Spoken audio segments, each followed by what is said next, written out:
guys, thanks so much for joining us. Little office hours, a little powwow session here. Don't know where everyone is market-wise. I know Oscar's down in Florida, and, it looks like there's some other guys in Florida, Maryland, et cetera.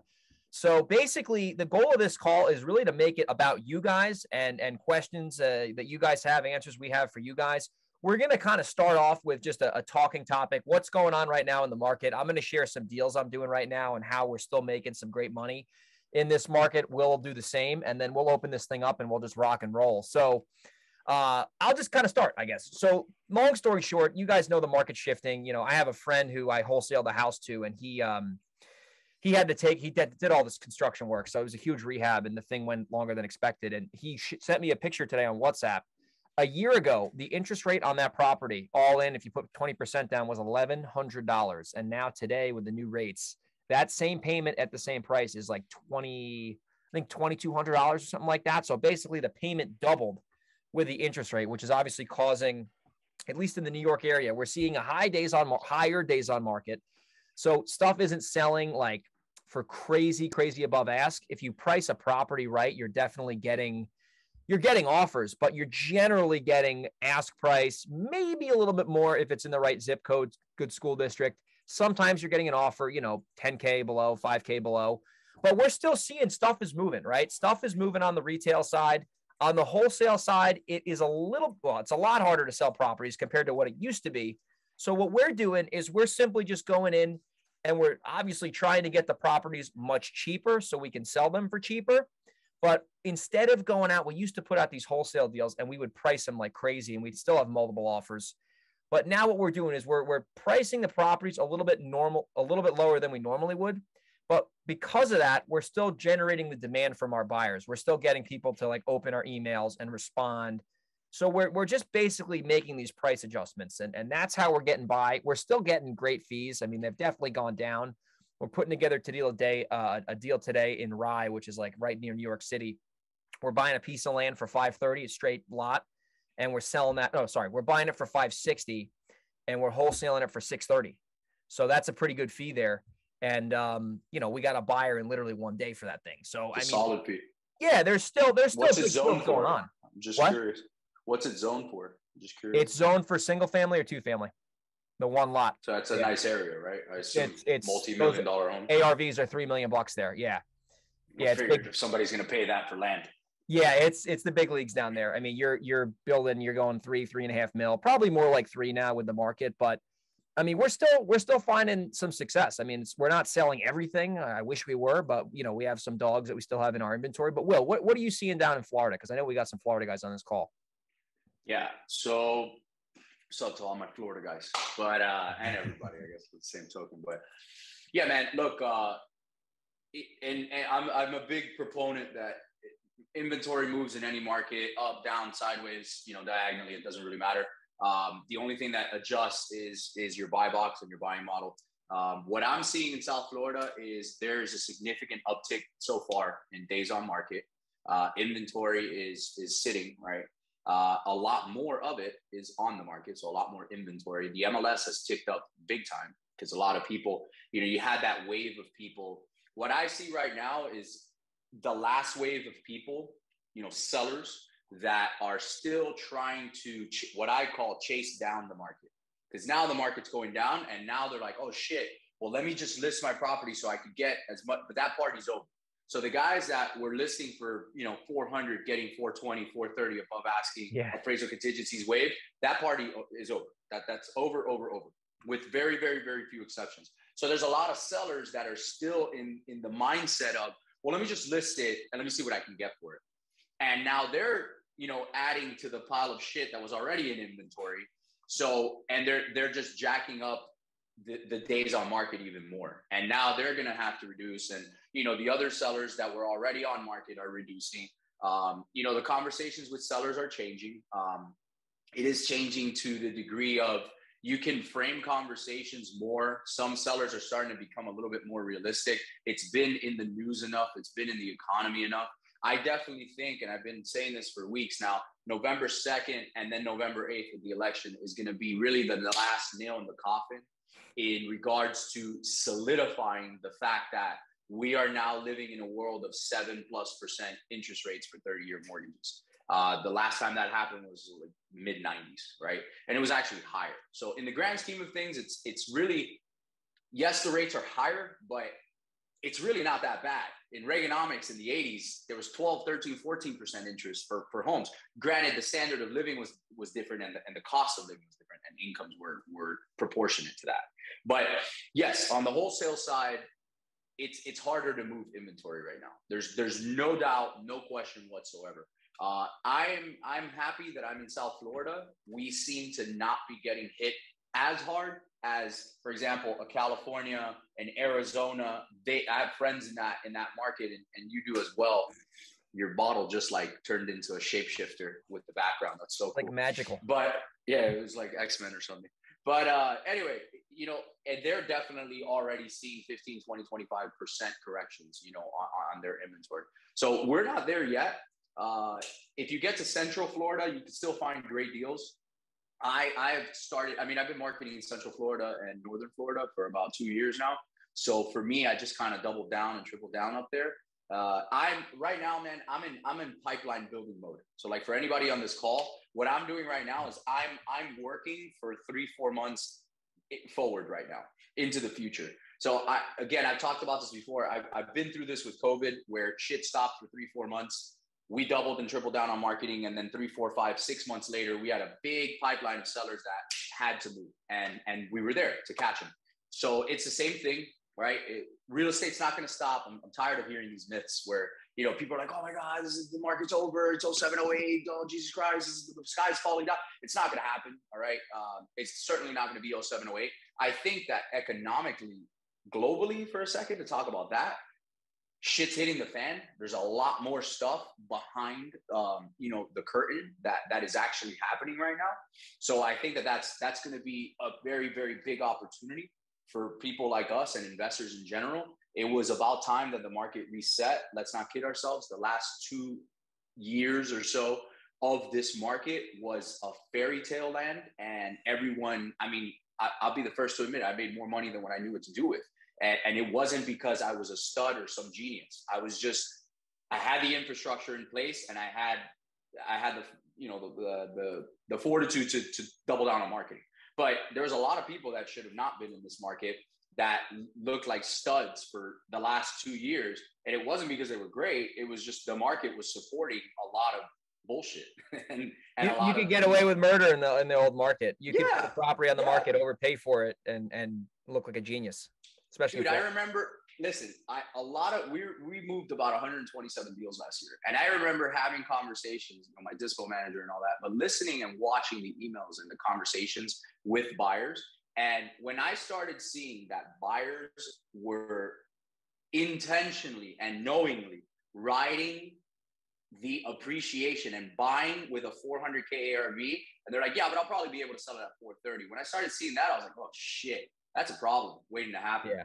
So, it became normal to do that. So this is a very, very normal thing in the grand scheme of things for a market to do. It's about time, 100%.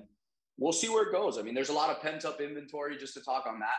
On the inventory side, there's a lot of pent up inventory with foreclosures and evictions and stuff, forbearance that people aren't really talking about. There was still 2 years. There's a shit ton of people. And it's hard to find that data, but there's a shit ton of people that are still in arrears from COVID that have not paid their mortgages. So I think you're going to see an uptick in the auction properties, REOs, right? And we'll see how they do it. Banks aren't stupid this time around. They're very, very smart, and they're going to list everything on the MLS, and they're not dumb. All right. They're not going to be giving away properties for 30 cents on the dollar. I don't see that happening. If it does, I'll be a really happy camper about it. But that's not going to happen on this time around. But yes, prices are going to correct. The market is cooled off, to say the least, and we are in a full-blown recession. There's people that are arguing that still, just it baffles me because the numbers are what they are. The data is the data. The stock market, the stock market's teetering too, dude. They had a good week, and they're like rallying now, but the Dow's already trading at 3, 4, 5% of what it was. It's clear as day. Crypto's trading at a third of where it was. And I'm not a crypto guy, but neither am I. I do know how to do numbers. And from 69,000 to a peak to 20,000, that seems like 35% to me. So, I mean, things are trading where they're trading. Watches are shit now. The off market, I have a lot of friends that are, there's two things to watch in an economy. Car market is one of them, and luxury items is another. And usually when those two, especially if they combine together, if those two start to take a shit, usually the economy follows right after. And we rode, I like watches, right? I love Rolex. And we rode watches that were supposed to be 15K retail, went up to 45K for like a year and a half, which makes zero sense for a stainless steel piece. It's not even a precious metal. And now these watch, guys that I know, friends of mine that are brokers, they're like, dude, I couldn't get rid of this watch right now for 18 grand, maybe make 3-4 grand, or maybe make my money back. Right. And then cars is the same thing. Exotic cars went through the roof. We're having Lamborghinis trading 150 grand above retail because you couldn't get your hands on them. A buddy of mine bought a Lamborghini. It's now worth 120 grand less than what he paid for it. And it's a good thing he's got money because he it doesn't bother him. But that's a freaking big red indicator in your That's face. like a house, bro. That's like a legit house. That's a house on wheels. That's a 10 mobile homes in one. He paid 320, and if he got 220 right now, I'm sure he'd be happy about it. Honestly, it's crazy. Yeah. Well, with that being said, too, this is another thing. I mean, Willie and I aren't 25-year vets, but we were in this market before it was crazy. Like, we were in this thing way before 2020.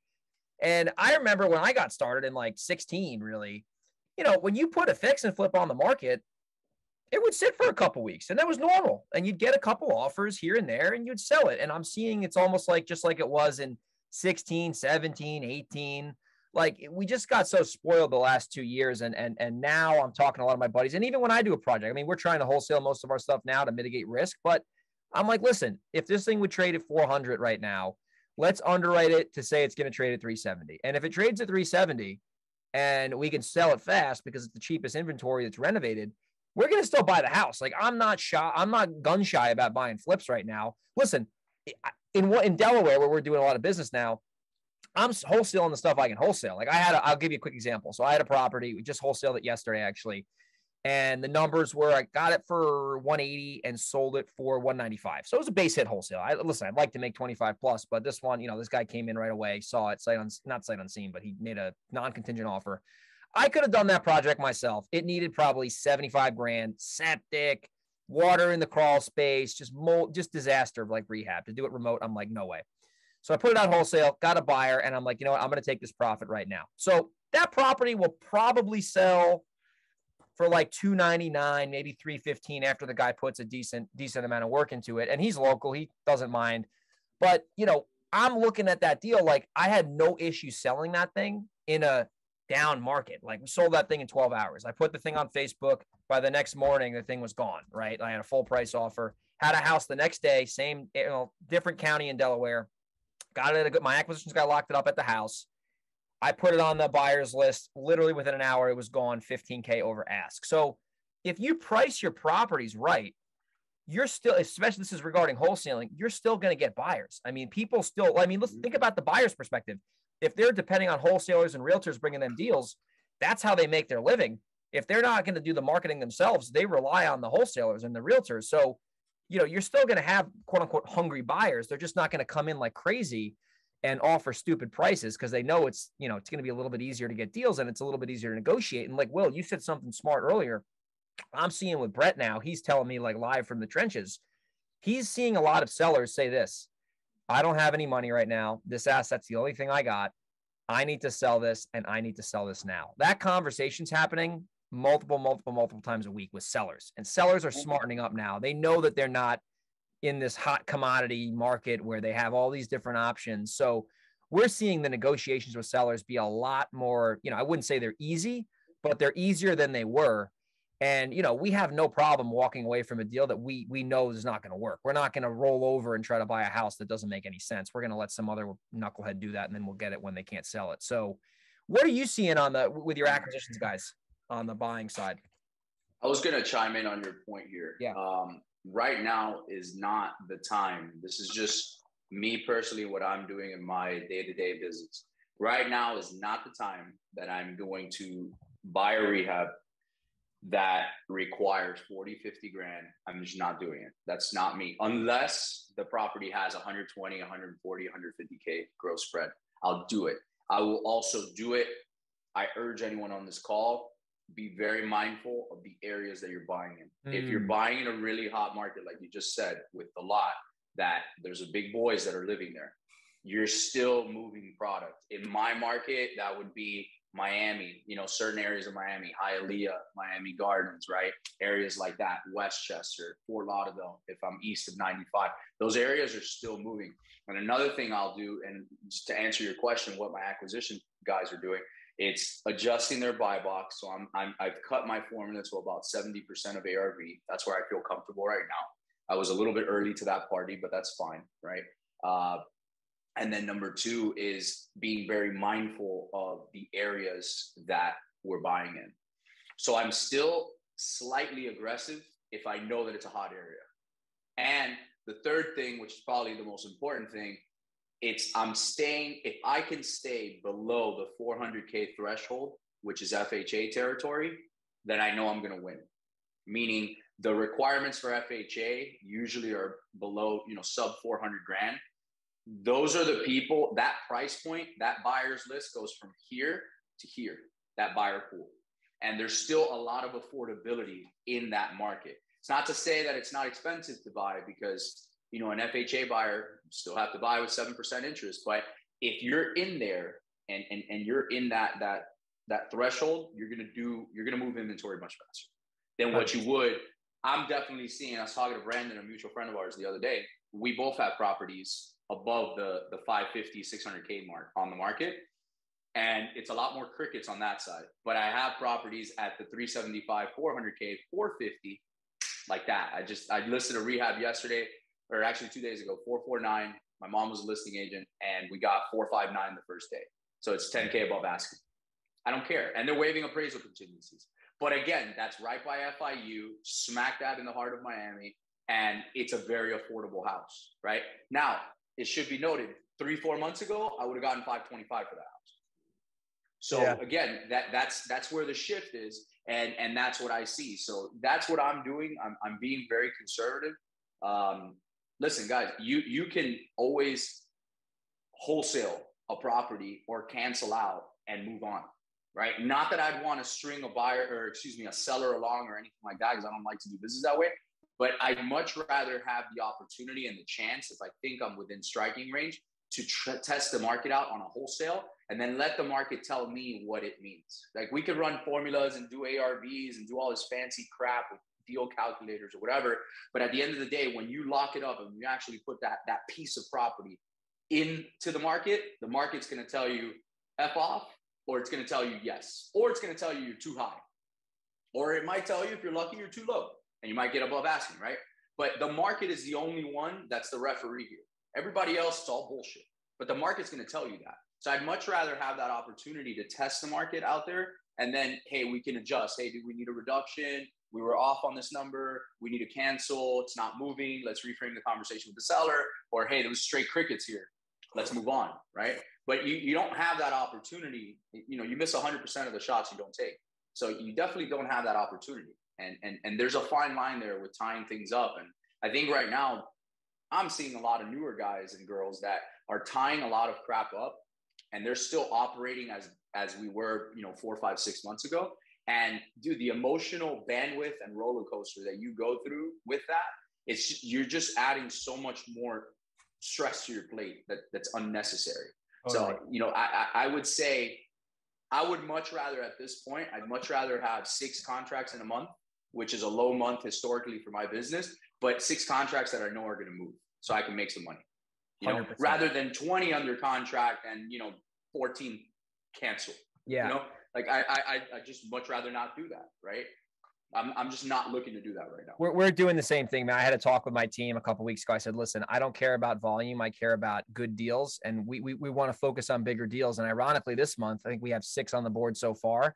And at least 5 of those look like they're rock solid, like they're going to go down, right? We have one that's kind of a little flaky, but you made a point, Will, I want to talk about, and that's renegotiating with sellers. And that's something that, listen, I don't like renegotiating. I don't think anyone likes renegotiating, especially when, you're trying to do the right thing. But at the end of the day, if you made a miscalculation, it is totally okay to renegotiate. I'll give you a quick case study. So we closed out a wholesale deal on Friday. Yeah, it was Friday.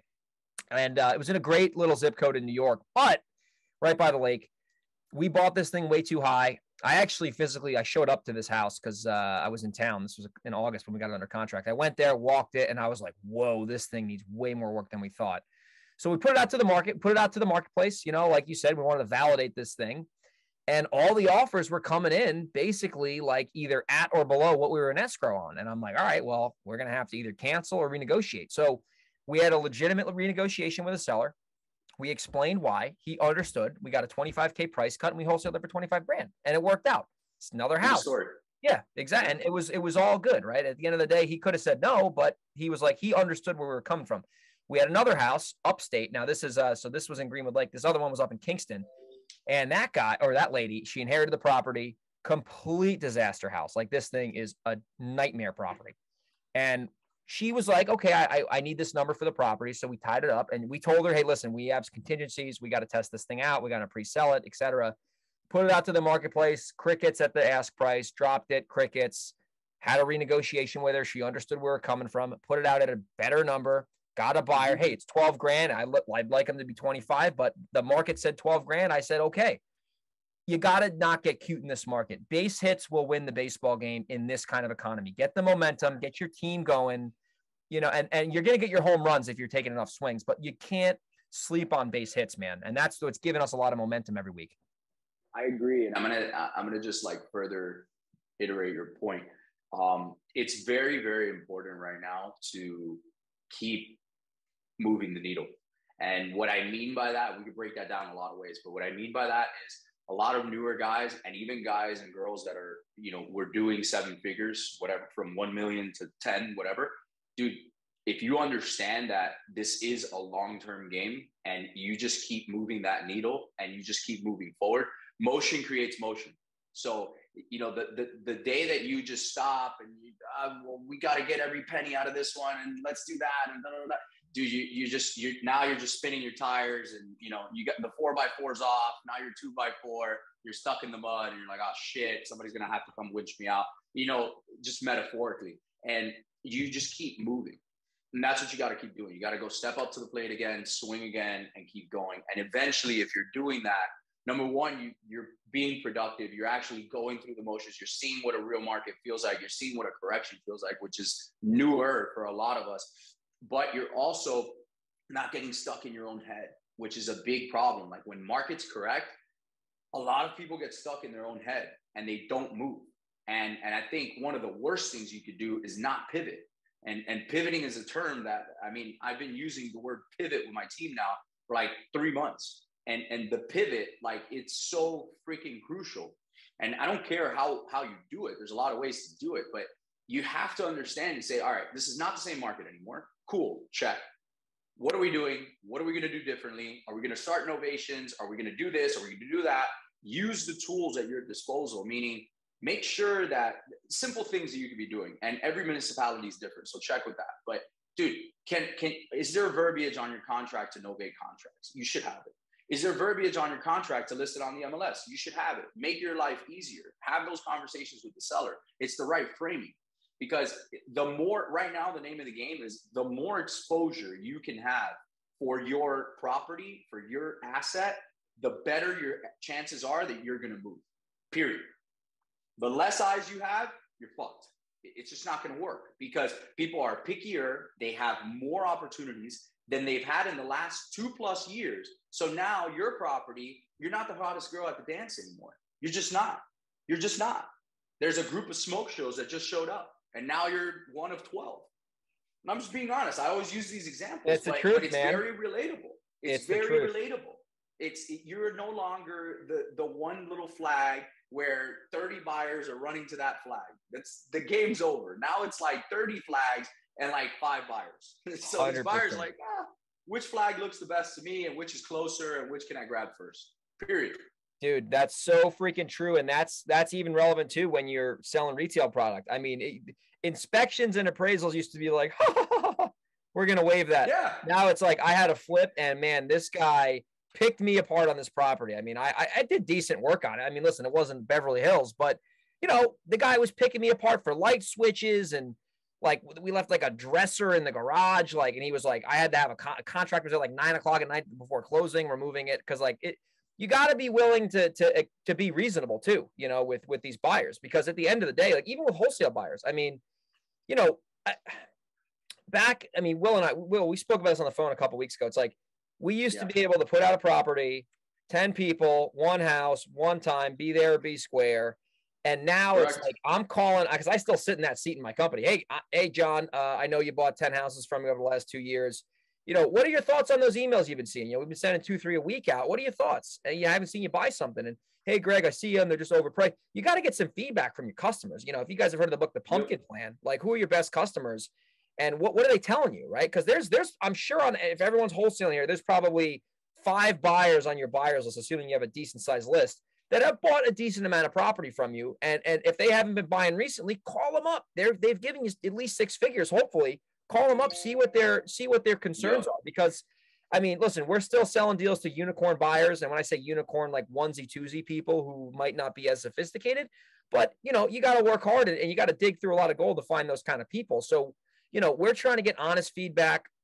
We're seeing, oh, Greg, the price, this, that, and the other. And we're taking that into consideration now when we're negotiating. So I'll give you another quick example. So that deal that we wholesaled one last week, we got another one, same area.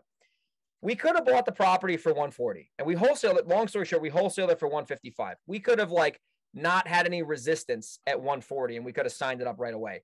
But instead of doing that, we're like, we want to get the deal at a good number to give us insurance. Like, I was going to close it no matter what. So I told my guy, I'm like, listen, go back to the house, pretend you forgot to go in the attic or something. Just look for a way to get back inside. And then on your way out the door, say, hey, I know we were supposed to speak Thursday, but I'm already here. Let's see if we can make something happen. So he ends up cutting the deal at 120, and he negotiated a lot harder because at the end of the day, it's that number still worked for the seller. Like, they were cool with it. But like, we know in this market, yes, there was competition on that deal, but at the end of the day, it is going to be easier over time to be a little bit harder when you're negotiating with sellers. And if that means losing a deal, that means losing a deal. Listen, we're not, we're going to do our best to try to get every house, but we have seen now, at least, there's some sellers, we call them like tweakers, like where they're kind of on the fence.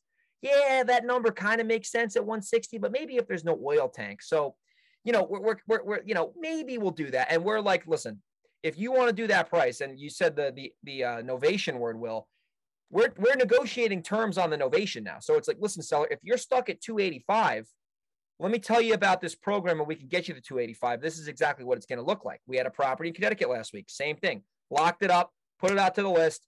All offers are coming in at our contract price. The guy's like, I'm not taking a nickel below what we agreed upon. And we had a contingency period. And we said, okay, well, if you're willing to do this program, we can continue with our contract. And we explained the novation. Now it's on the market. Hopefully we have a few offers by the end of the week. So you got to be, like you said, you got to have multiple tools in your tool belt. So, Will, what are you doing? I mean, I don't do too many novations. I'm sure you do more than me.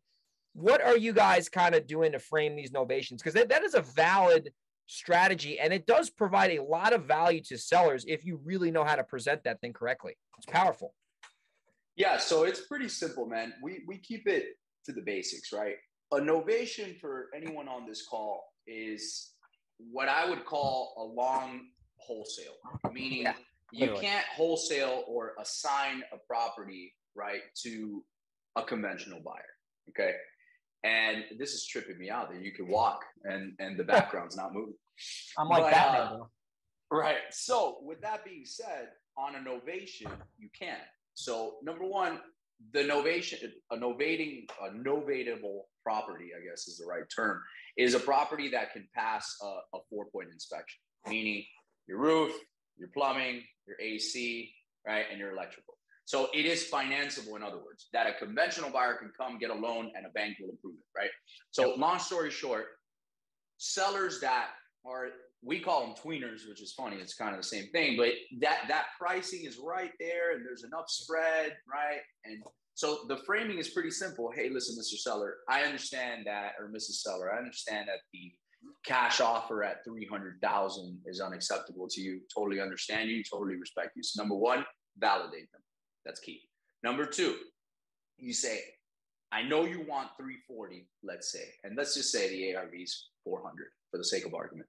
Okay. So there's a 60K spread there, right? Gross, either way.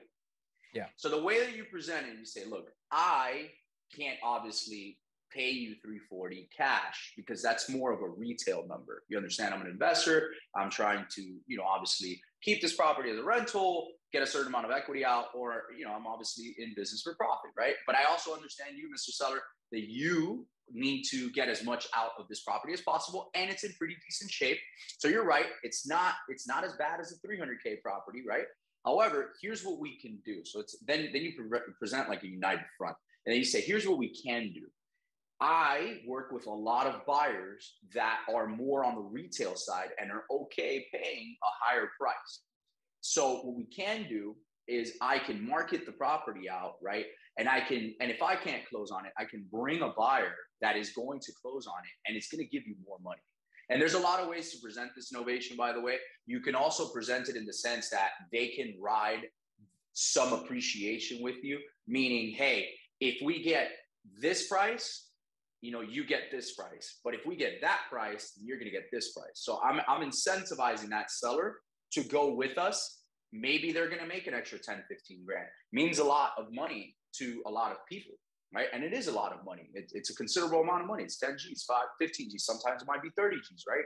So that's how you present it. But as long as you have the framing and the right paperwork and the right clauses in there, for that's the way you present it. So you're just, the golden rule here is the seller is getting what they want, and they're getting the price that they want. You are paying their costs. They're not coming out of pocket for anything. They're not paying a realtor. They're not doing any of that. You're handling it. Also, I don't know how complex you want to get into it, but novations, you could also get an agreement. And let's say I got to paint and patch the house, or maybe replace an AC for 4 or 5 grand. I do that work. I do it. Right? Because without that, you don't have the money to do it. And without that, you can't obtain financing. And without financing, you can't get the number that you want. So if I'm willing to do that, now I have some skin in the game, and then we can sell this property. You can resolve your issue. I can buy it. I can make some money. We're all good to go.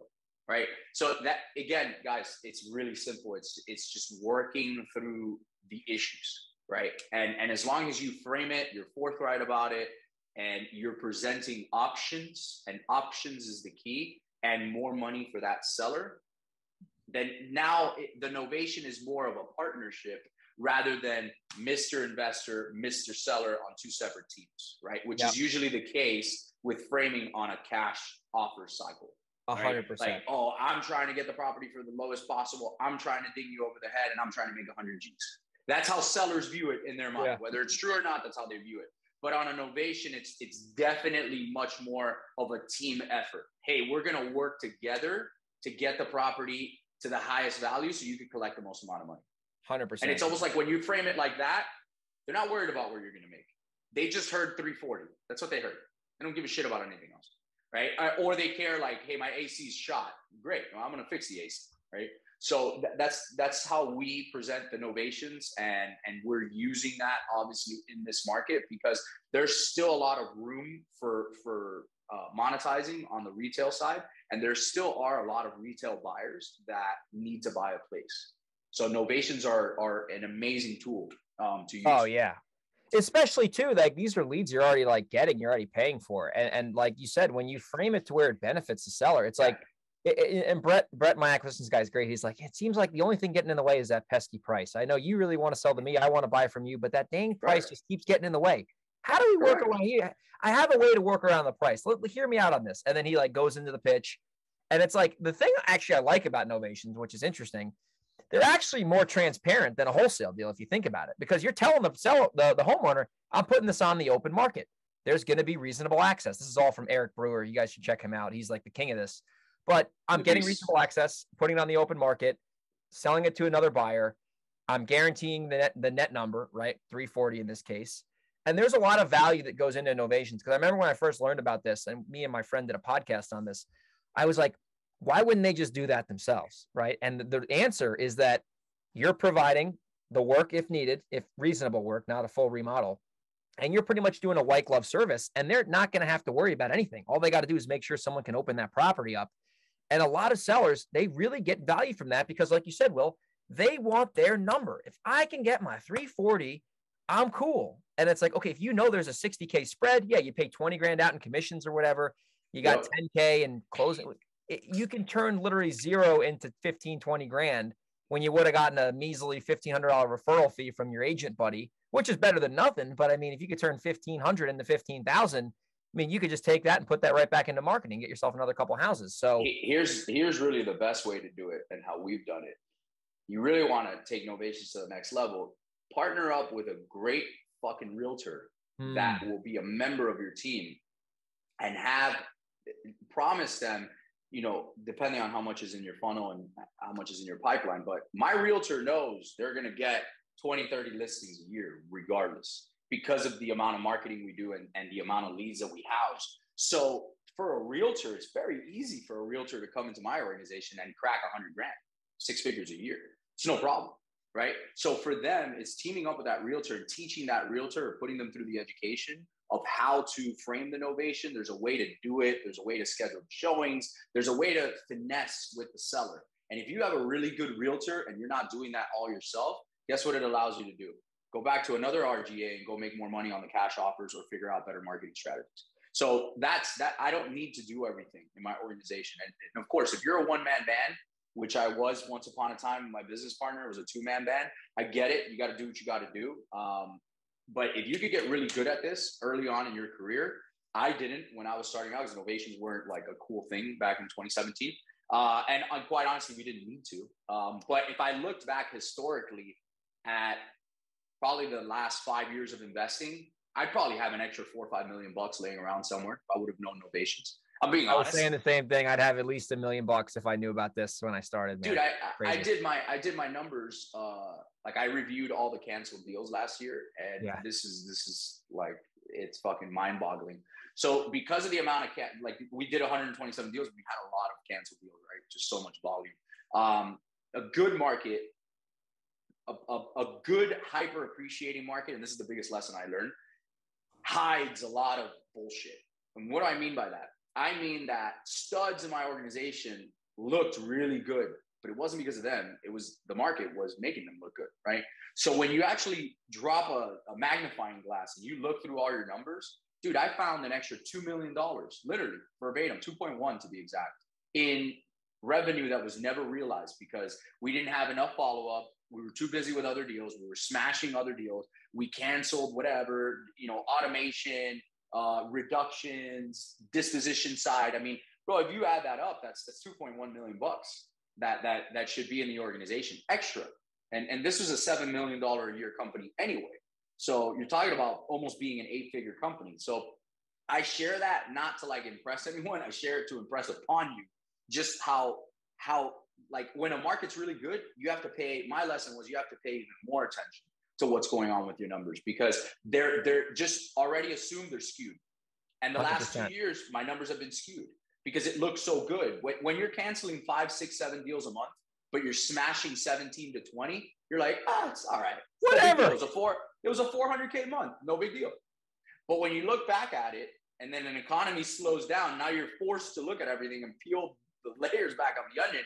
And you're like, what the fuck was that? And you really start looking back and you're like, oh shit, this is a lot of money that we just left on the table because we were doing so well in other areas. And I definitely think that that's how you don't need to overmarket. You don't need to add more layers, more verticals and all that stuff. A lot of the times what's already in your CRM or what you've already paid for or what you've already generated, whether it's self-gen if you're a brand new person or a person like myself and Greg that's marketing every single month, it doesn't matter. There's so much juice left in the squeeze. I promise you, it's already there. And I would start there before venturing out to a bunch of other crap. I 100%. Really would. 100%. And there's so much money there, man. Really Todd Toback, a friend of mine, says this all the time. He says, you got 250 grand in your database sitting there right now. Go out there and get it. If you think about it, see, everyone here has probably got leads. I mean, we have thousands and thousands of leads in our system that, we're working. But I mean, the amount of gold just in your database alone, because think about it, 10% of people will convert on average, 15 if you're really good. That leaves 85% of people sitting in there with a problem that you still need to solve. So, I mean, if you just really go, and that doesn't cost any more money, right? It's going to cost time and strategy, and you got to work smart. But man, there's so much gold in just going deep versus trying to go wide. So, Will, number one, you've already paid for it. You've already paid for it. It's just free money. You've already paid for it. And the reality is it's somebody, I found a fun fact too. On average, the bulk of that, and it was there was a trend. It was clear as day. 4.3 months after we canceled, that seller made a decision with another cash buyer. It was 4.3 months to the day. I took the average and I was like, holy shit. And I saw it happen like 45 times. And I was like, wow, this is a trend, dude. It's clear as day. It's 4.3 months. Boom, they make a decision for whatever reason. You go right reason. To the county recorder and you see the LLC who bought it. You go, fuck, I know those guys. They're my buddies. You know, I should. Dude, I had a good buyer of mine 4.5 months later. Dude, they ripped $170,000 rehab. And I looked at it. I was like, oh, you gotta be shitting me. Yeah. You know, and it's good for them, but I just felt like, damn, we should have been better. 100%. 100%. So everyone, what questions you got for Will and I? We just jammed out for a solid 45. So we got 8 folks on here, 7 other guys. So what questions you guys got? You know, a big part of this is obviously to make this, make this interactive. So I know there's no one on camera, but if anyone wants to unmute themselves, let's chop up some of your questions you might have. So Solomon, what's cracking, bro? I see you right here. I'm going to unmute you. What's up, Solomon? How you doing, buddy? You there, Sol? Unmute yourself, Solomon. You just muted him. No, unmute yourself. You're good. Yeah. Hey, can you guys hear me? Yep, you're good, man. Yeah. Hey, Will. Hey, Greg. What's up, brother? So much, doing this, so much value. I have a bunch of questions, actually. My first question is like, for Novation, how do you price it? Like if you want to put Novation on the market, and like how long do you get a contract with the seller to actually put it on the market? Yeah, so I'll take this one if you don't mind, Greg. Yeah. And I actually know Solomon. He's busting his ass to do this business, so I'm proud of him. With that being said, look, number one, give yourself as much time as possible, right? The longer the inspection period is, the longer the closing timeline is, the better. So there's not like one specific response, but do keep in mind that with a novation, you're going to be locking up a conventional buyer, which means financing, which means 30 to 45 days to closing. Okay. This is very important. This is very different from a cash buyer who's going to come along, has a hard money lender or private money or straight cash and can close in 2 to 3 weeks, right? That's not going to happen in these scenarios. Very, very rare. So I would add as much time as possible. And then number two, what you want to look for, which is a little tougher right now, right? Because ARVs are changing, but what you'd want to look for is something like this. Like depending on there's a couple factors, depending on what the house needs, that property needs, whether it needs, $5,000, a paint and patch, or is it 50 grand, right? Your novations are really going to work when the house is in my opinion, 10, 15 grand of work. So if that's my number, then I build that in. If the seller wants 330, let's say, and they won't go a penny below that, and the ARV is 400 and the house needs 10, let's just say, I know that I'm going to be all into this house for 340, closing costs, whatever, 345, add in the realtor commissions and this and that. I know that there's still, a 50K spread there, give or take. And I'd rather make, when all said and done, 35K net by converting this lead that would have been zero than nothing, right? So that's how I would frame that. 100%. No, that's a great answer. And it's like, you just want to price it to where, like, when you put that inventory on the open market, it's attractive, right? And it's cheaper than what else you're seeing. Because if like Will said earlier, if there's 10 hot chicks now versus when there used to be 1 or 2, you got to make sure that property is looking good, whether it's a price or whether it's condition, right? And these are properties, like Will said, that are financeable. So if all the inventory is trading at $399 and you go on at, $379 or $385 or something like that, like that buyer who's going to be looking at the 5 properties sees yours cheaper and it's similar, that's going to raise someone to say, hey, I want to take a look at that one. Let's try to make a deal on this thing. And then that way you're not stuck holding inventory and then having the seller kind of be confused. But when I learned this from Eric Brewer, like if you're negotiating an ovation, it's your price, my terms, not your price, your terms. So they got to be willing to wait a little bit in order to do that. What is he called? The equity protection program. The equity, yeah, we call it an equity guarantee, but yeah, I took it from Brewer too. Yeah, it's so smart. It's like, because if you think about it, like if you're looking at a seller and they're stuck on their number, it's usually because it's not beat up. And if you compromise, hey, listen, I'll get you your number if you wait 90 days. And then, it's probably going to sell in 70 days. Now their expectations are 90. You get it done in 80 or 70, and now they're happy as a clam, and they're giving you a testimonial. Also, you can flip stuff. Right. And you can flip that too. So if you tell somebody it's a price anchor, whatever way you cut it. So if I price anchor a seller and I'm like, hey, listen, I can get you your price, but you got to wait 90 days. And the seller backs up to me and says, whoa, I'm not willing to wait 90 days. I want my money in 30 days. And I'll say, well, listen, Cheech, here's the deal. You want your money in 30 days. I want my price. And then now there's a dance going on. So you might be able to think you're having ovation, but now you can pivot it back to a cash buyer. And a lot of sellers value that. And right now in this economy, I would frame any conversation with the seller and be like, listen, I can give you this today, but I guarantee you a month or two from now, the number's going to go down because the numbers are going down just as a whole. So 100%. It's just really understanding that seller psychology, if you will. 100%. We had a novation that was in Delaware, and it was on the market, and it didn't trade because it needed too much work. And we converted that novation into a cash deal, into an assignment, and got paid in 2 weeks because the seller saw it on the open market. The market was saying price pretty well, conditions terrible. And that was my mistake. I kind of misjudged that. So then when we pivoted to a cash offer, I'll close in 2 weeks. He was happy as a clam. And he sent me he was like, oh my gosh, I can't believe you closed in 2 weeks. This is insane.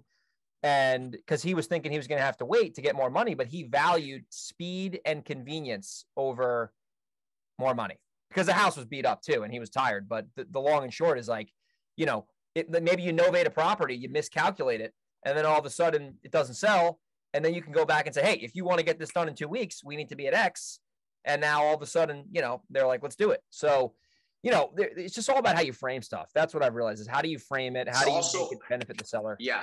A lot of these things that Greg is talking about, they're little, I call them pressure points that I would use with any seller.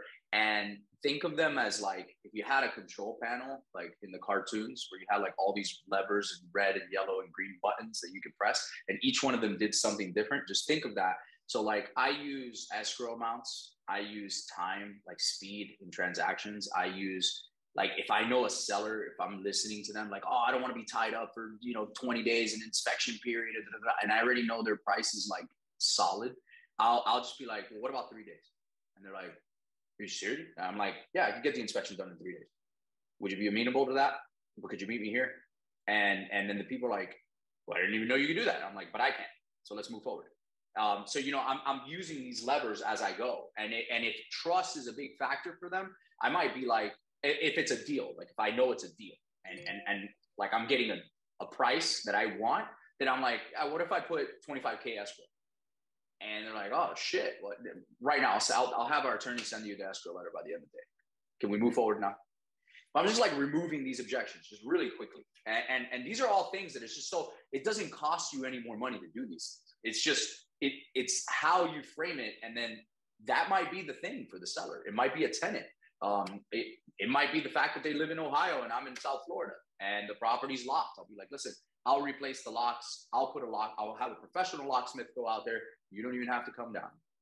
And I'll send you a video of the property. How'd you like that? It's just like, I'm always looking, it's just all solutions driven. I'm looking, I don't want a stupid objection to impede me from doing a transaction. 100%. And usually it's something like you said, well, it's like something dumb. Like, wait, I can leave all my stuff in the house. It's like, well, if that's important to you, of course we could do that. That's part of our stay behind program. I think Eric Brewer, we're plugging Brewer on this. We got to get him on one of these. What does he call it? The utility liability program. So he's got this thing where like because I think Pennsylvania is a little different of a market, but if people don't want to pay their utility bills for the escrow period, they'll pay the utility bills, which are probably $200 a month max. And sometimes that will get him a deal over some other guy. And it's like just these little things, if you can really be a good listener and ask the right questions, it gets, and that's another thing that separates you, the person on this call, from your competition, is if the seller feels like you understand them better than anyone else, they might sell to you at a cheaper price because they know that you're going to do what you say they're going to do. And we had this scenario, actually, this is not too long ago. Some guy in Georgia offered these people way more money. We're the local guys. And they were like, well, they're in Georgia. How do we know they're going to close? And then obviously Brett was like, well, we're local. I live down the street. You know, we could come over. And that got us the property. So it's like a lot of people, if you think about a seller, their psychology, right? Like, especially in Florida, Delaware, New York, you know, these people know they can put their house on the market and it's not going to, like, they're aware of that. And the reason they're on the phone with you is because they don't want to do that usually. So if you can really find out what makes them tick and get them to communicate that and then verbally confirm that, it provides so much value, like more value than you think. Because if you think of a seller, they've probably never done this before. It's probably the first and last time they're doing this. And they have all these questions in their head. And like Dan Kennedy says, you want to begin the conversation in their mind. Hey, it seems like you're a little worried about that. It sounds like this is the one thing that's kind of holding you back from taking action. Let me make sure that is the real issue. And I want to show you exactly how I can solve that for you. So at the end of the day, whether you want to do business with me or not, you'll have exact clarity on what you could expect. And like, if you just say something like that, the seller's like, oh my God, that is exactly what I was worried about. And it builds so much rapport. It's crazy. Agreed. All right, Oscar, what's cracking, bro? Well, I got 3 more questions. Sorry. Oh, sorry about that. Solomon, keep going, bro. My bad. Yeah.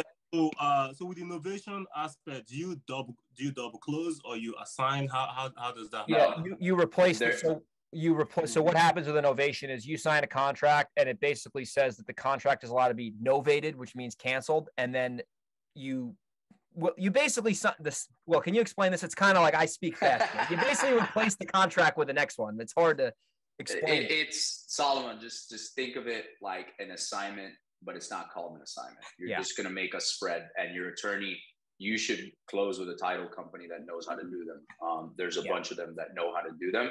That is a critical piece of it. But yes, there's no double closing. There's no assignment fee. It's a spread on the contract and you're paid out. That's all. You just got to make sure the contract allows you to novate it, which basically is the legal. That's it, basically. Gotcha. And with the realtor, they still get their commission, right? And it's coming off of your fee. That's the key in novation. The seller's not paying for this, so it's going to come off of your fee. So factor that into your pricing. Okay. And one more question. So you talked about knowing when to pivot in like a changing market and stuff like that. So for someone that is new or someone that's just like by himself, how do we actually like, because we also don't have like margin for like, with me, I don't have margin to like trial and error to like just pull into marketing and stuff like that. How do we know how or when to pivot? I would tell you, listen, I know because you and I have spoken before. So if I was you right now and I was starting out, from scratch again right now, which is how I started in 2017. No money, nothing, none of that. So I would stay in South Florida. I would pick Broward and Miami-Dade. I would pull the list that I want, however much you can afford right now. I would get them skip traced and I would hop on a power dialer literally 8, 10, 12 hours a day, however long you can stomach. And I would just run through that, learn as much as possible, make as many mistakes as possible, get all the repetitions out of the way, and I guarantee you deals will come out of it. It's just going to happen. So that's what I would do. Like, that's where the highest and best use of your time is. Don't try to get complex and go into another market and try to pick stuff off the MLS and, oh, what if I try this? And what if I do that? Even novations, like it might be a little bit too advanced for you right now, respectfully.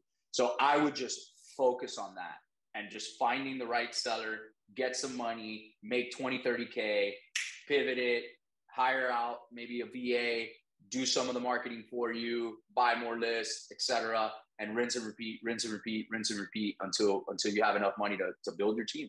That's how I did it over, a 5.5-year period.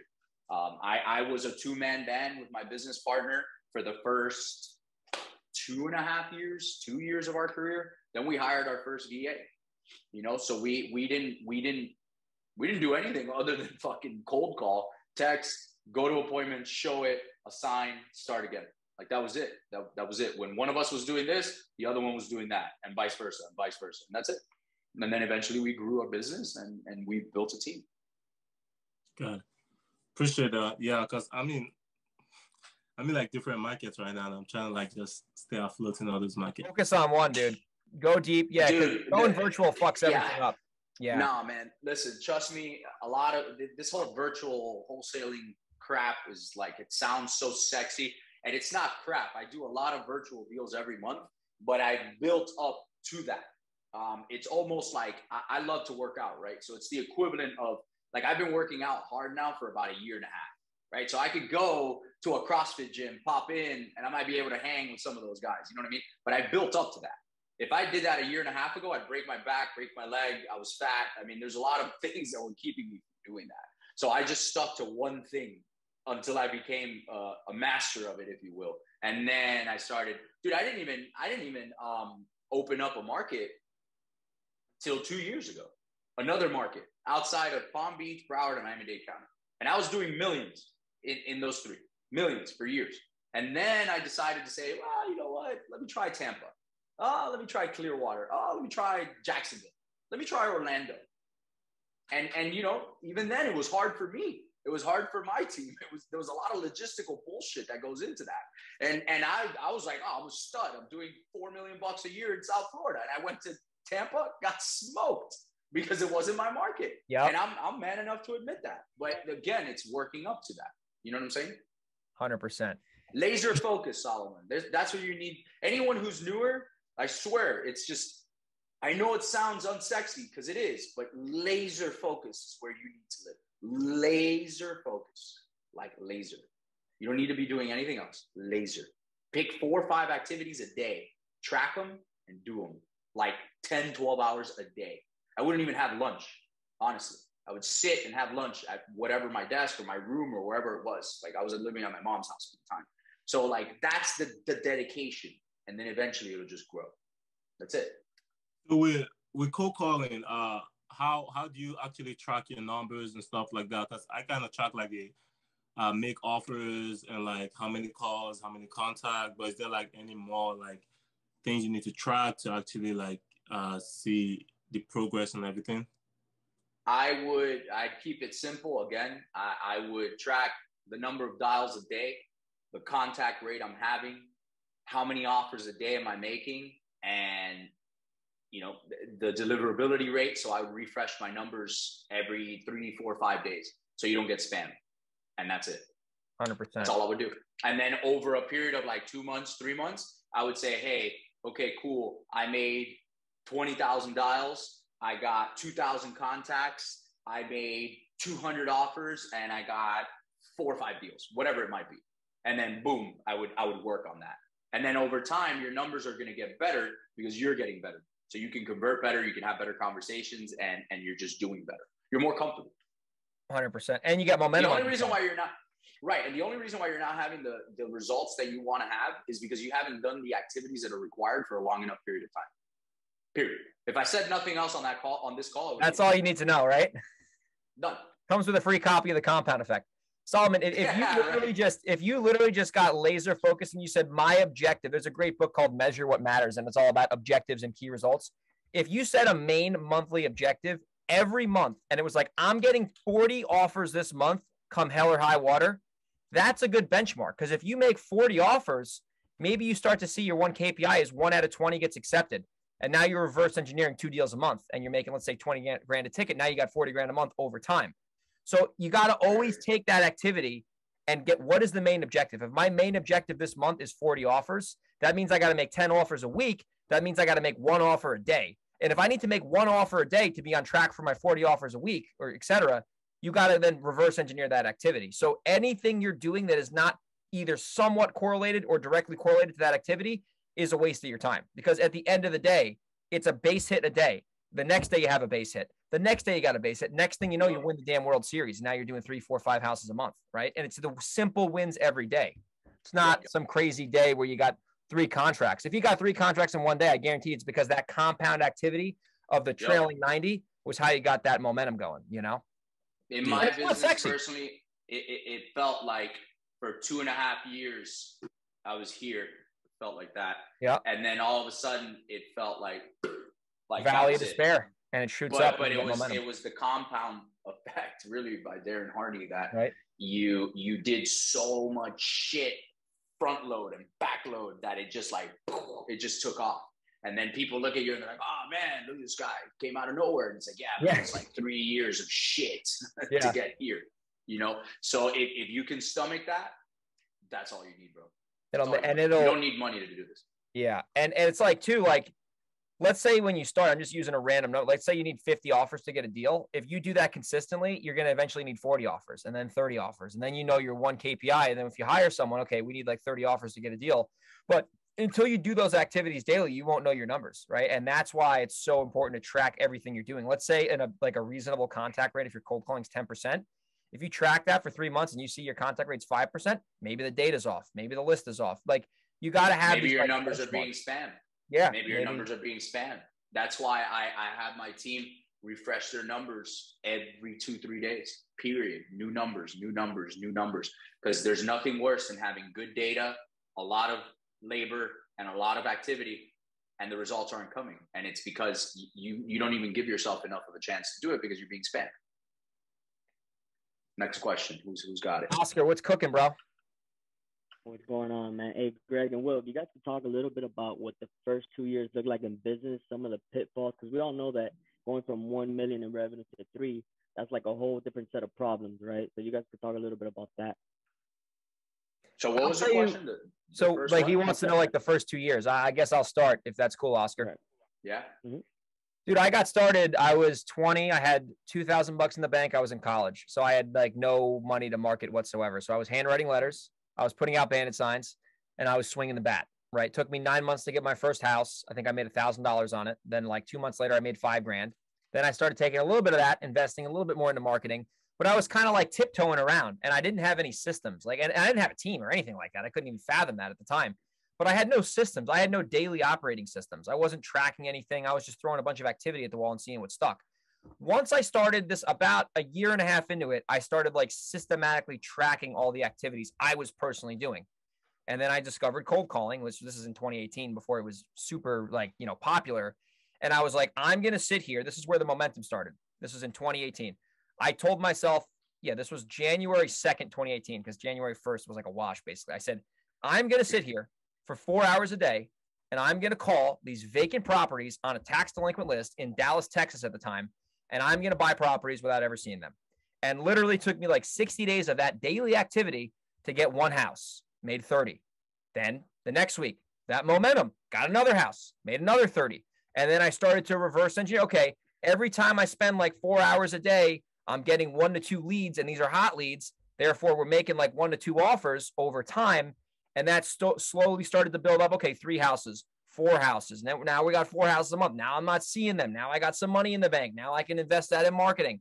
But it was literally like the first year was just a straight grind. And then like a year and like about 6 months after that, so a year and a half later, I started learning from my own mistakes and tracking the activities I was doing to then finally see, okay, if I do this cause, I get this effect. And now I can just consistently do that to get consistent income in my life and in my business to then reinvest and get more leads, to then reinvest to get that momentum. And then once you have a steaming hot momentum on your side, then you still got to work hard, but you can work smarter. You can buy the traffic instead of generate the traffic via cold calling. You can hire a VA, you can get a salesperson, but you got to go through that like straight grind. At least that's how I did it, to get that momentum, to really know what you're doing. So then when you do buy the traffic and spend 10 grand a month on marketing, you're not like guessing. You're like, okay, I know these numbers. I know this, I know that. That's my story. What about you, Will? Notice he said 60 days, 4 hours a day. That's every day. Hours. I never missed, bro. That's 240 hours. 240 hours. Most people can't sit still for an hour or do something for an hour. Most people can't go to the gym for an hour. He did 240 fucking hours of one activity to get a deal. Just saying. That's what I paid attention to. But yeah, when I started off, so you said the first 2 years, right? That's what he said, Oscar? Yeah. Cool. Right, yeah, like so the first 2 to 3 years. Yeah, man.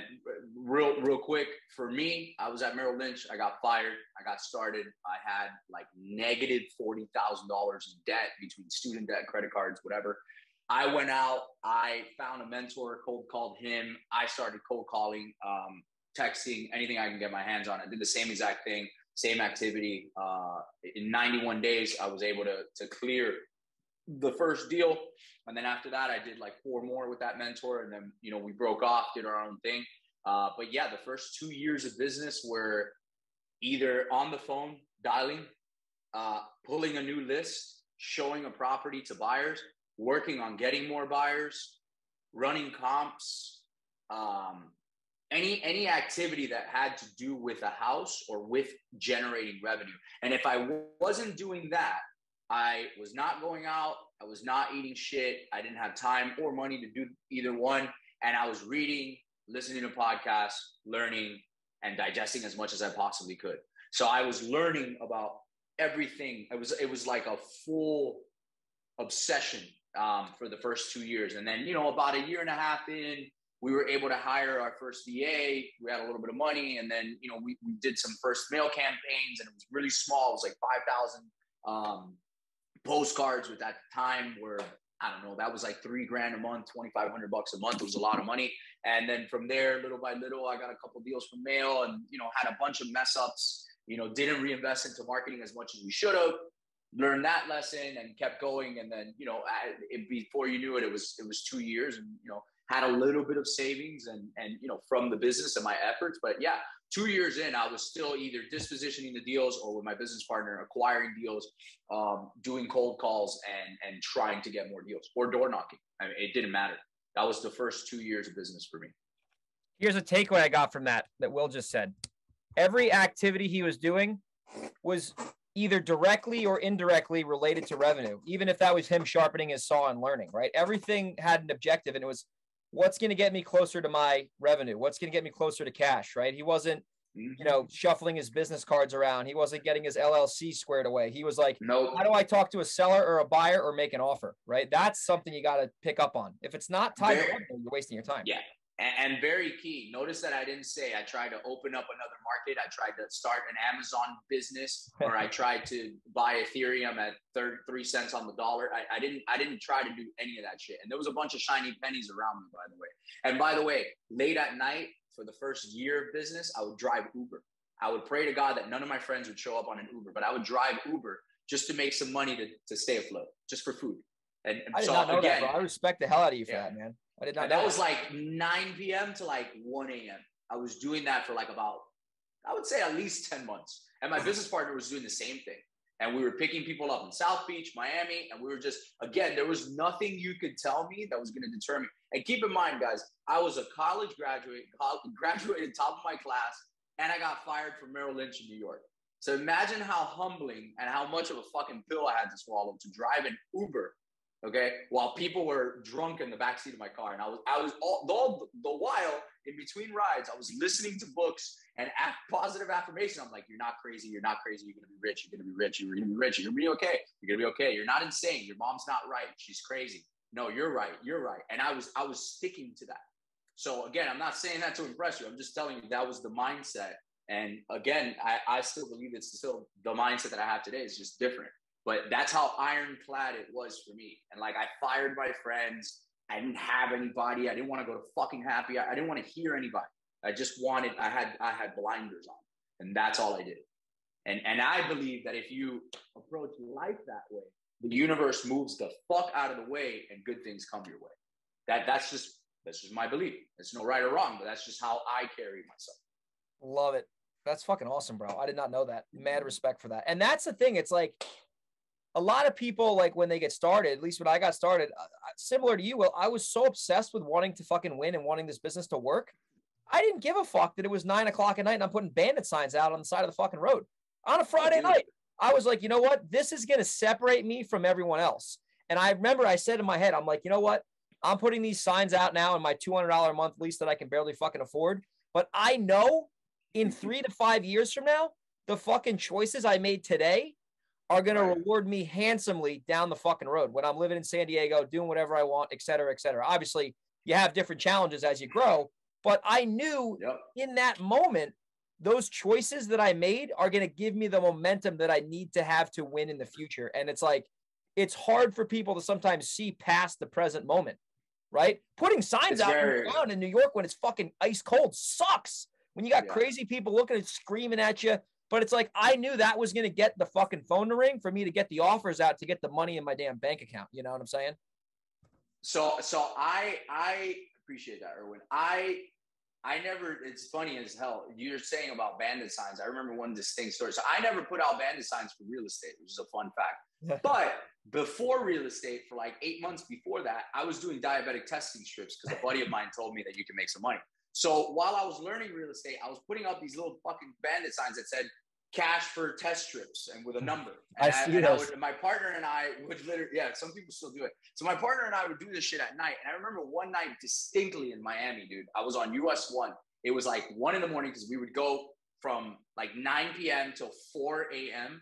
and because the city wouldn't take them down. So we would go, I would rent a little like U-Haul van. My mom had to give me the money for it. And I would put like 500 signs. And my partner and I were like, we're not fucking coming back home till all 500 signs are down.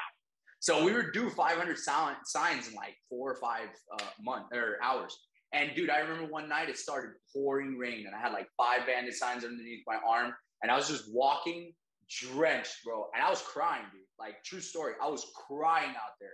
And I was so pissed. And I was like, fuck, this shit doesn't work. Like, I had a freaking breakdown in the middle of US 1, bawling, man. We're putting up fucking signs. But again, what did I do the next day? Got the fuck up. Put the fucking signs up, bro. And put my boots on. You know what I mean? Like, it's just that. And I laugh now because I am thankful for that version of William that did that shit to get this guy here today. I really am. And it's almost like, it's like a proud parent, but of yourself. Yeah. So I'm thankful of that guy because if he wouldn't, and if he would have gone back to Merrill Lynch, I'd be a depressed fucking person, you know? And I would have never seen what's possible. You know I love it. I love it. Yeah, man. All right, Simon, we're gonna hit you in a minute. Let me just get Av right here. Is that how I say your name, man? I'm sorry about that if I butchered your name. Nah, it's all good, man. It's Av OV. OV is what I usually go by. OV, what's cracking, bro? What's going on, Greg? Hey, William. Thanks you guys for sharing this knowledge. Sorry I got here a little late. No worries. Quick question. As far as things go, are you guys gonna give us access to this recording? Yeah, shoot me an email after, greg@velocityhousebuyers.com, and I'll just send you the Dropbox link. Oh, I appreciate that. Okay, and then the next thing. So I'm here in New York City itself. I know you and me talked in the past about New York. I know you was a little bit more upstate. Bro. Yeah, so I'm trying to see how to get in the business and what makes sense, whether going virtual, whether staying local. You live in New York. You live in the boroughs, or you live in the suburbs? Yeah, I live in Brooklyn. You live in Brooklyn? All right, Brooklyn!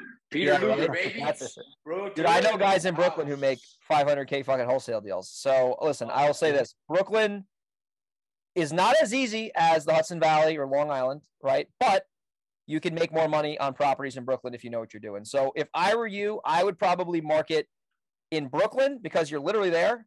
And then I would either decide to go Brooklyn in like Suffolk County, which is not far from you, which is the glorified same area, or Brooklyn and like the Hudson Valley, which is like an hour north of you. So Brooklyn itself, you can market there for sure.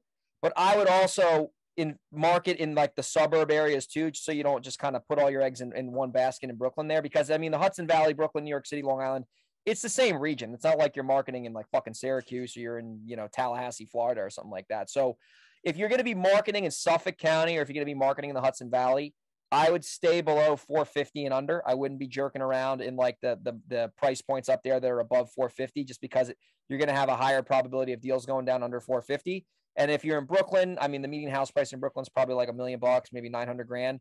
I would go, 900K or below. And there's going to be a lot of 2 families, 3 families, 4 families. So I would definitely not go for the luxury stuff in Brooklyn. I would go for the luxury stuff in the Hudson Valley or in Long Island. And you want to make sure that you're marketing to people under the median house price, whatever submarket that's going to be. Okay, perfect. I don't know anybody out here in Brooklyn that actually did wholesaling. So, I mean, that's news to me. That's great that you actually have these relationships. Is there anybody that you could potentially put me and play with? The fact that I'm new at this, that I can probably pick up some gems from? There's a guy named Greg Helbeck. I don't know where he lives. You can hit me up, bro. I'm here to help. Oh, I appreciate that, bro. Yeah. I would send me an email. But I'm not. Send me an email, greg@velocityhousebuyers.com. I put it in the chat. Let's connect. Oh, you're the man. I appreciate you, Greg. Thanks. We almost had like a 70K banger in Queens, but something happened with the fucking seller. And like, I realized, I was like, oh shit, we got to do more marketing in New York City. It was like this junky commercial building. What happened was that I bought it, Greg. That's the problem. Yeah. This guy named Will from Fort Lauderdale showed up with some fucking construction boots on and took this house. He was a contractor. I was putting bandit signs out there, boy. Yeah, right. So yeah, man, hit me up. We can connect, man. We can do some JVs together. We do a lot of JVs with people, man. So we're always happy to do that. All right, Solomon, what's up, brother? I know you got another question, and we're gonna wrap this up in a couple minutes, guys. Solomon, you there? No, I'm good. I didn't have any question. Nothing else? No. All right. Anyone got any final questions here? Oh yeah, sure, bro. Okay, so basically, this is a situation I'm running across. So my parents have a 6-unit building here in Brooklyn, right? Okay. So they're looking to get rid of it, and we agreed for me to purchase it from them. So now with the interest rates being so high and the property being free and clear, I don't want to actually take out a mortgage. You know what I mean? Have them do owner finance. Have them take the note back, bro. Yeah, bro. That's easy money. Oh, can you elaborate? Yeah, sure. So do you have any like money to put down and stuff? Yeah, I do. But basically what happened was they originally wanted $900K for the house. We settled at 6 units. That's a fucking banging deal, bro. Right. So once I renovate it, which is gonna take it's probably like a gut. Oh, okay, I mean? That makes sense then. At that price. Yeah, it's gonna probably skyrocket to over like $2 million. Okay. Still so smells like it's in here, East New York. So what I want to do is I have about another 900 square foot that I can add to the property. So I was thinking about taking both sides of the 3rd floor and making them duplexes. You know what I mean? Because 900 square foot is not that much for another apartment, probably. Yeah. Or it's gonna look weird. But I was just gonna knock, basically add another level, but just make a duplex on both sides of the building. But as far as like going with the funding and stuff, I originally was gonna try to go with business credit cards and just keep funding the rehab like that. But I don't know if that makes sense. I personally wouldn't do it that way. This is just my 2 cents. I would, come to an understanding with your parents and tell them, look, I'll give you guys be the bank, right? I'm going to pay you more like a mortgager, right? I'll pay you just like I would the bank. I'd rather the money stay in the family than go to the bank, right? I'd put down X amount down payment, have them charge you 7-8% interest, whatever's fair, right? Doesn't really matter because you're going to be able to renovate these units and rent them out. So I would do that, have them hold the note for like at least a year, meaning have them be your bank, right, for at least a year. And dude, from there, you can refi out a year and a half down the line. You don't even really care what rate because you're probably going to live in one, I would assume, right, and rent out the other 5. And now you got residual income, bro. And I mean, your parents get their money. They're just going to get it a little bit further down the line. That's what I would do, but I wouldn't sell that. I would keep that.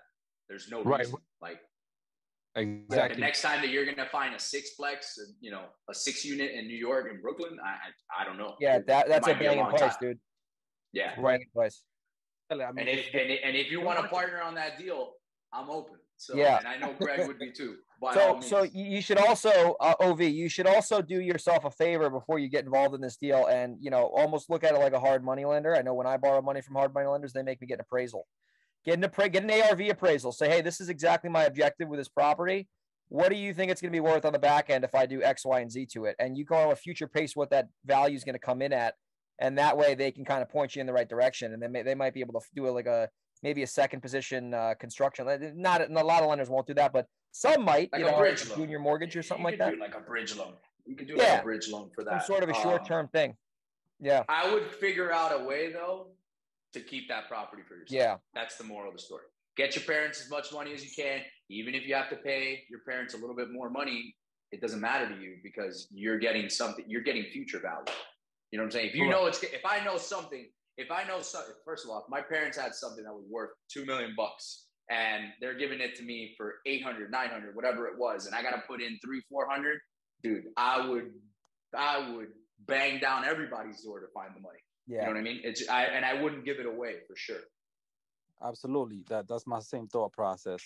They'll work with me as far as things go. Like, I could probably even structure it where I can potentially pay them, annually a salary. I'm pretty sure that they'll work with me. Yeah, because you just pay them like a mortgage. Right. That's it. Right. And it's like the best way to pitch that is, look, it's like you being a landlord without being a landlord. Like, I'm taking the responsibility of being a landlord, but I'm paying you a mortgage just like you would collect cash flow as a landlord.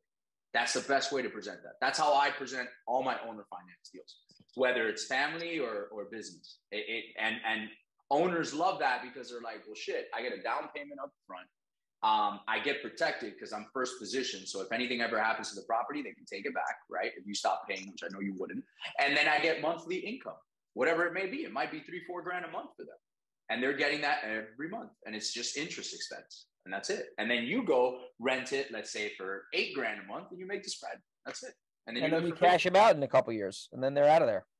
And then when I stay in Brooklyn, now you get Airbnb to me. There you go. There you go. No, absolutely. People helping people. It's powerful stuff. It's true. That's it. I was thinking about reaching out to a few lenders. One of them quoted me at about 9% potentially to like borrow money from them. That's reasonable. We'll borrow it. Okay. I borrow money because it's 9% annual. That's the thing. So 9% annual, bro. That's freaking 0.6% a month. That's free money. And given that the interest rate that you're going to get from a bank is probably 7.5%, 8%, shit, why not? Right. Why not? Right. My biggest objective now is finding a good contractor. Like these guys want to come in and probably rate me on these. Yeah, that's going to be your task. You want to get at least 5 bids. Yeah. You want to check references. You want to do background checks, just like you do. Bro, you know what? Hit me up because one of my really good friends, John McSherry, is like a power broker and fix and flipper in New York. Hit me up, and he does a lot in Brooklyn. There you go. DM me after this, and I'll connect you because, bro, the guy's super connected, and he'll be able to. And I trust that guy. He's a good person. He's a good dude. No, so funny, man. John actually came out here. John visited me. Shit. Yeah, John. I gave him a text on Instagram. Right. But I was trying to still figure out the finance then, right? Right. But John has definitely given me great advice. But as far as like contractors, the 2 or 3 people that he had in mind, I guess sometimes he's tied up, so I didn't want to like particularly bother him. But I am gonna touch base with him because he is somebody who's actively tried to help. But I guess sometimes he gets overwhelmed too. So I don't want to be on him. Yeah, he blew up super busy. Yeah, he comes down here all the time. It's funny. John and I have been friends for years. I'll ping him and just let him know, like, yo, maybe help this guy out. Okay, yeah, I'd appreciate that, bro. I definitely appreciate that. Just let him know. Yeah, just DM me or like text me, or I don't really know how you would do this with the. I don't know, Greg. How would they send get him? my OV, send him a DM on IG. Just say, hey man, we were on that call. Let me know about that guy, and then he'll get right back to you. Okay. All right. So your name is the same on IG? It's Willie Numbers is what it would be on IG. I'll just put it in the chat here. Hold on. Oh, I appreciate that, Will. Yeah. Hey, listen, you guys are the best, man. I appreciate you guys sharing this knowledge. Like, a lot of people probably, I don't know if it was many people on here today, but just because it's a free call doesn't mean it's no value. Yeah, they missed an opportunity to get some gold full free. I'll tell you that. Oh, yeah. Absolutely. Yeah. I wish, dude. Back when I oh my God, man. But in 2017, nobody was really doing this, man. You had to pay for everything. Sure. And also like there wasn't like YouTube wasn't that big. Zooms weren't that. Webinars weren't that big. No. So you didn't get that stuff. It's funny, not like it was for sure. Nah, right. It wasn't like that. It wasn't as readily accessible. Yeah, for sure. But yeah, we're gonna start doing more of these, man. So that's our whole intention is just to kind of put some good juju out there to the universe. Give back. Absolutely. Oh, show. Absolutely. All right, so we got Joshua and Erwin, last 2 up here. So Erwin, we'll start with you because you're closer on my screen. What's cracking, bro? Hey, what's going on, Greg? How you doing? Will, hey, thank you guys for doing this. Honestly, I've taken a few snaps and I'll put it on my story already and tagged you guys. Thanks, bro. Appreciate it. But honestly, I wanted to get your input. I got in a call with Stratton Brown this morning. I don't know if it's for his mastermind that he's creating, but he didn't even shoot it. He didn't even sell it today on the call. And he told me just to focus on just acquisitions. And to me, I'm actually stressing out trying to build a disposition part of my business right now. And I'm thinking of just going back, just doing all the acquisitions, finding the gold in my system already, and then probably shooting the deal to someone who's a disposition person or Keegley. And I don't even know if Keegley operates here in California. And I'm trying to reach out to them because I just sent them a deal that I'm looking at now. But yeah, Greg's in Cali. What town you in, bro? I'm in LA. I was in San Diego, Greg. I was near you for a little bit. And actually, that's how I found you. I was looking for other wholesalers in the area, and you're the only one who came up. I've listened to all the podcasts. I got friends in LA. I got some guys that do deals out there. Yeah. Erwin, I think Stratton's advice is pretty solid. I mean, if you want to focus on the most controllable thing, it's acquiring the customer, right? And if you got to JV your deals to start before you build your buyers list, I think that's phenomenal advice. Because even if you chop it down 50-50, I mean, 50% of 30 racks is still 15 G's, right? And you don't have to do any work on the back end. So I would probably work with a solid investor in that market who's wholesaling. Maybe they're not the biggest game in town, but they're not the smallest game in town. Yeah. You'll be a little bit more involved with them. I don't know Keegley. I don't know anything about them, but I know they're a relatively big company. So I would test out probably more of a smaller-ish investor who's doing real business, who really knows what they're doing, to make sure they're actually selling your property at the right number. They're going to be a little bit more involved with you. And then if that works out, you got, a good relationship there you can do business with. And if, they don't really deliver what you think they can deliver, you test out maybe Keegley. But you want to get that momentum and you want to get that revenue in the door. And if you got to chop that deal down the middle 50-50 to start, you can get some money in the bank, and then you can start building your buyers list up as you obviously. One of the best things that you can do is when I don't know if you're just starting out or if you're already doing deals, but one of the things that I personally practiced when I was first starting out, and I still practice it today, but just with like higher level mentors, like guys that are like, 50 mil, 100 mil, like how can I get into their sphere of influence, right? And the principle is still the same. Doesn't matter whether you're talking to a guy who's worth 300 million or a guy that's doing 300 grand a year in revenue, right? The principle is the same. And my principle is this: I want to over deliver on value on the front end with a partnership. And I am okay with, and I was in the beginning of my career, hey, I got a 30K deal. Cool, man. Here's 15. It's 15 for me. Teach me how to do this, or you do that.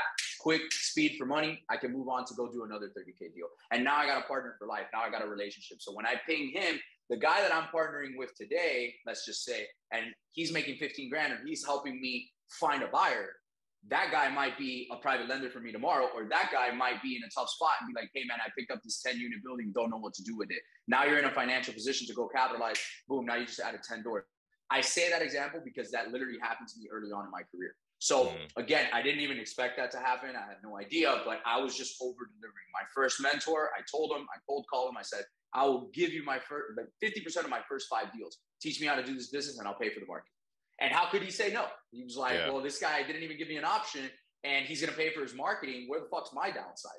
Worst case scenario, this kid hits a couple deals. Boom, I get 50%. Him, it ended up being 75K for him. So it's not a bad day for him. You know what I mean? Not bad. So that's how I would approach that.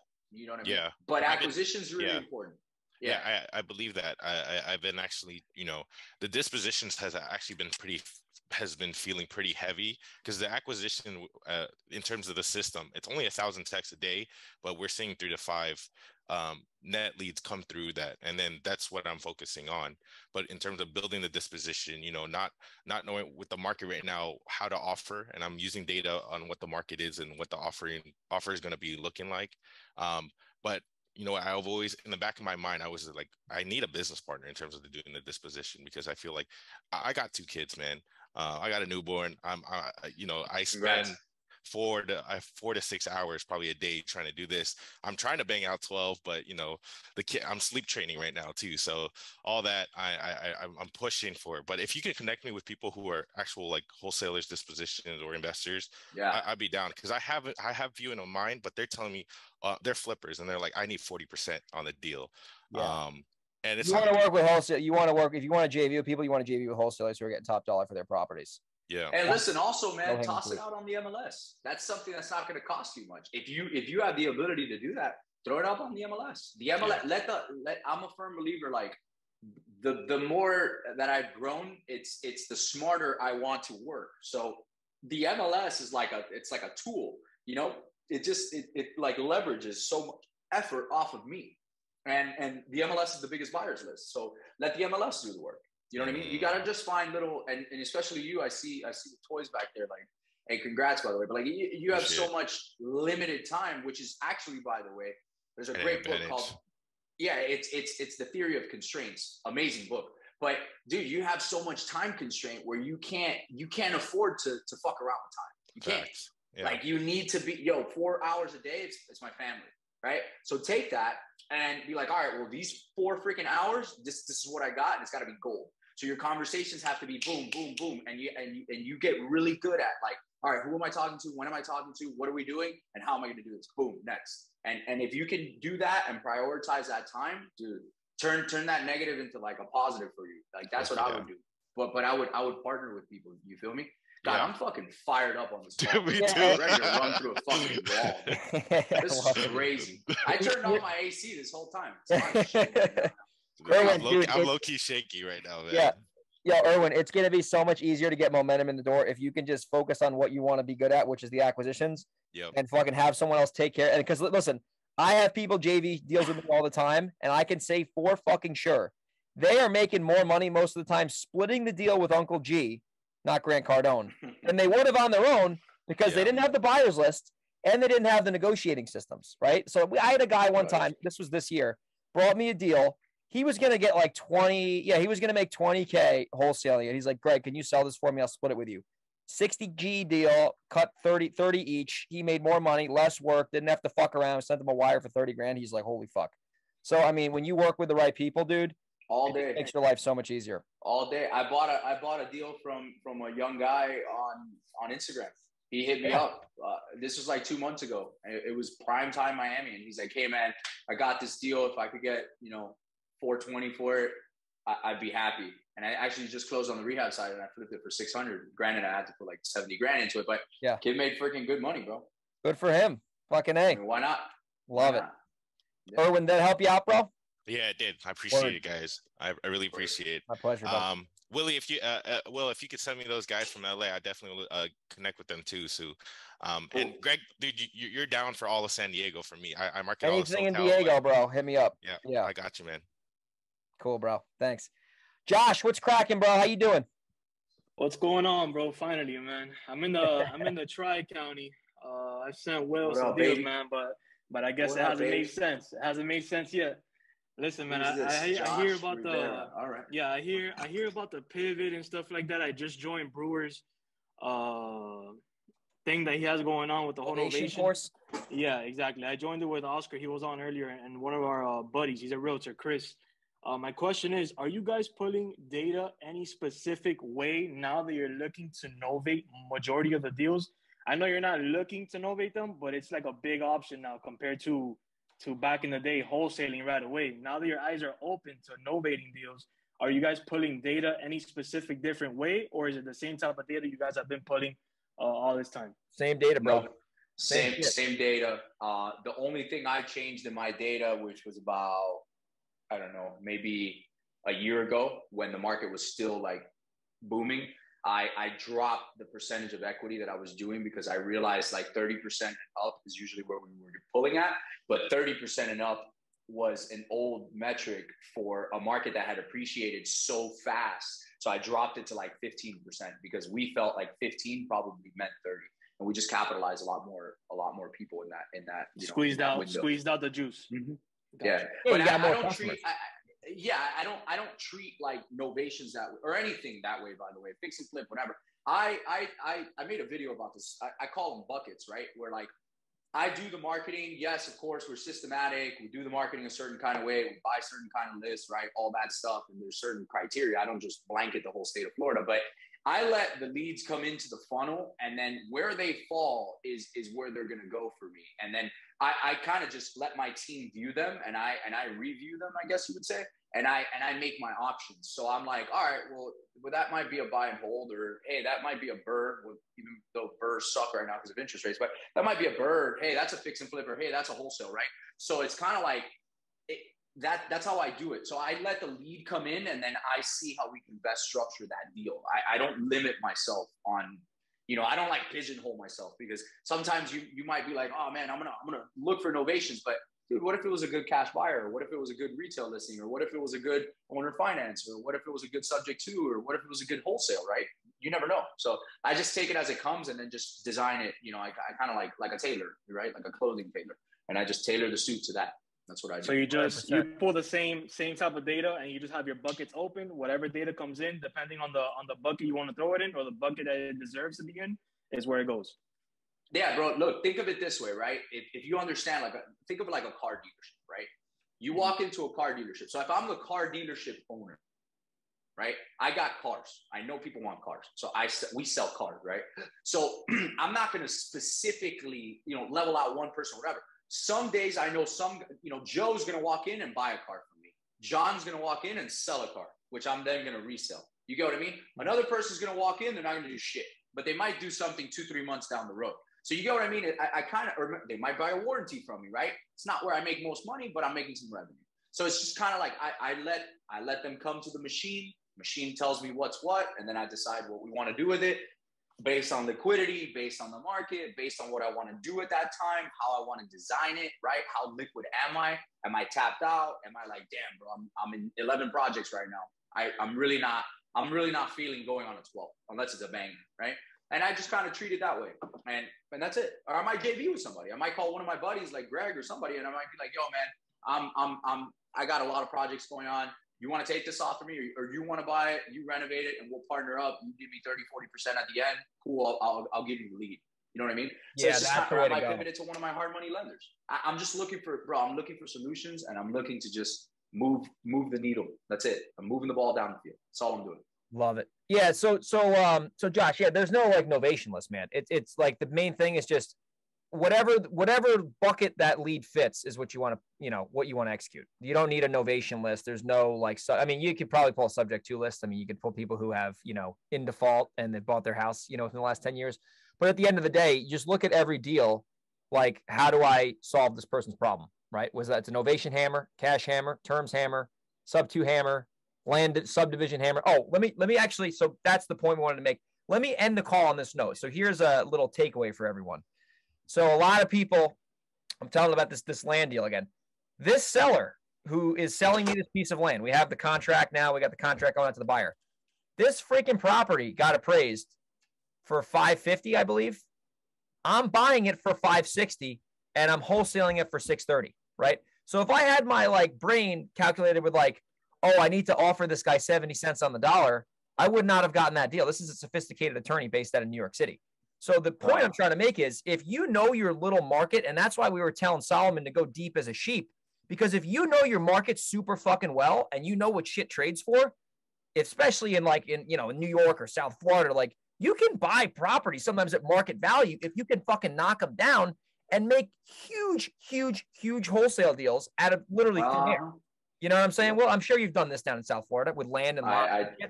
Fucking crazy. I did one a few months ago that the seller didn't know they had 2 platted lots. Yeah, bro, it's fucking crazy. Folio. I split the lots and I was able to sell one for $250,000 and the house for $600,000.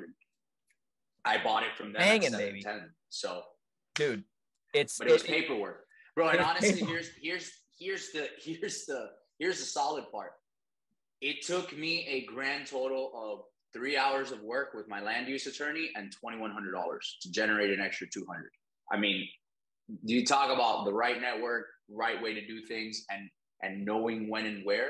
That's it. And everybody passed on that deal. That deal was 5715 Taft Street. For those of you that are in South Florida, that was in Hollywood. So you can fact check me if you want. But that's a fact, dude. Everyone had fucking passed on that. It was crazy because nobody saw that it was 2 platted lots. Yeah. They were already entitled. It was zoned for 10 townhomes. 10. Crazy, bro. 10. It's fucking crazy, man. And there was 1 single family on it. 1. Dude. There was 10 townhomes. It's crazy. I literally made 1 call to the building department on this deal in Rye. I was like, hey, what can I build on this? What's the lot size? Okay, what's the zoning requirements? Okay, cool. Hey, seller, I'll offer you 5. No, we offered him 6, then we went down to 560. Hey, call. And here's another thing. One more thing. So how did we sell that deal? I'm not a developer. I go on the MLS. And obviously, listen, I've been doing this for a while, but I go on the MLS, all the new construction that's sold, instead of jerking around and skip tracing LLCs and burying my head in the sand like an ostrich, I'm like, Who's the broker who sold all these fucking properties? Oh, this guy, Joe. Hey, Joe, my name is Greg. I got this property, looking to sell it for this price. Do you know a buyer who would buy this? I'll pay you a commission. You know what Joe does? He goes right to bat for us, brings us a buyer in 2 freaking days. So it's like, you just got to be able to use data, know the market, and be consistent and persistent. And you'll fucking crush it. And right now, as this market tightens up and money is going to get sucked out of this market, I want everybody to understand this. Money is getting sucked out of this market right now, not just through interest rates and all that. The last 2 years, all these realtors, brokers, developers, this, that, people that were not accustomed to making that much money, most of their income's gone. So now if you have an opportunity, go leverage those people. They're not doing anything. Most of those people aren't doing anything. So either you can hire them, or you can you can use them for hire or bring them onto your team. And those are guys and girls that can bring a buyer for you because they got nothing going on. Because 2 years of craziness has just fizzled. And now it's all quiet time. So if you're like a deal engineer and you know how to find deals, dude, in any economy, especially in a down economy, baby, the world's your oyster, bro. Yeah, man. So just leverage that shit. Fuck yeah. Guys, I hope you all got value today. If you did, share this on social media. Stay in touch with us. We're going to do these more often. Appreciate your guys' time. And Willie, my man, great freaking job, bro. I love this. Thank you, guys. I appreciate it, man. All right, guys. Later. Be safe. Thanks.